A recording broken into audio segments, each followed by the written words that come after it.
వీడియోలోకి వెళ్లే ముందు మొదటిసారి కనుక అయితే మా ఛానల్ చూస్తున్నట్లయితే ప్లీజ్ లైక్, షేర్, సబ్స్క్రైబ్. రాష్ట్రంలో మద్యం కుంభకోణం సంచలనం రేపుతుంది. ఈ కేసులో ఇప్పటికే పలు అరెస్టులు సంభవించాయి. వైఎస్ఆర్ కాంగ్రెస్ పార్టీ సీనియర్ నాయకుడు, లోక్సభ సభ్యుడు పెద్దిరెడ్డి మిథున్ రెడ్డి అరెస్ట్ అయ్యారు. ప్రస్తుతం ఆయన విచారణను ఎదుర్కొంటున్నారు.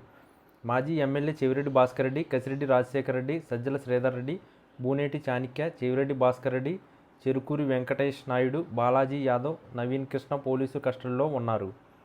ఈ కేసు తాజాగా శాసనమండలి సమావేశంలో చర్చకు వచ్చింది. ప్రశ్నోత్తరాల సమయంలో వైఎస్ఆర్సీపీ సభ్యులు తోట త్రిమూర్తులు, శివరామిరెడ్డి అడిగిన ప్రశ్నలకు ఎక్సైజ్ శాఖ మంత్రి కొల్లు రవీంద్ర సమాధానం ఇచ్చారు. బెల్ట్ షాపులు, మద్యం పాలసీ, లిక్కర్ కుంభకోణం, రేట్లు, అమ్మకాలు, రవాణా వంటి అంశంపై ఆయన బదులిచ్చారు.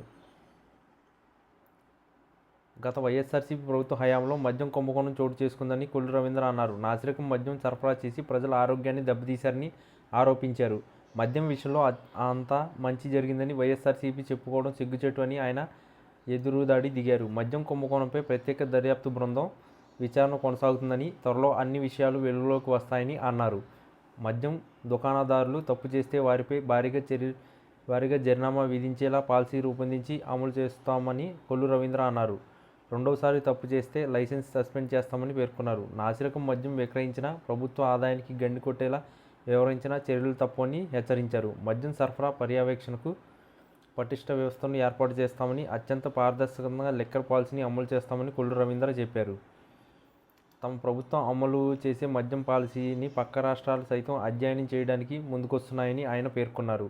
మద్యాన్ని ఆదాయ వనరుగా ప్రభుత్వం ఎప్పుడూ చూడటం లేదని, దీన్ని నియంత్రణకు తమ ప్రభుత్వం అన్ని రకాల చర్యలు తీసుకుంటుందని తెలిపారు.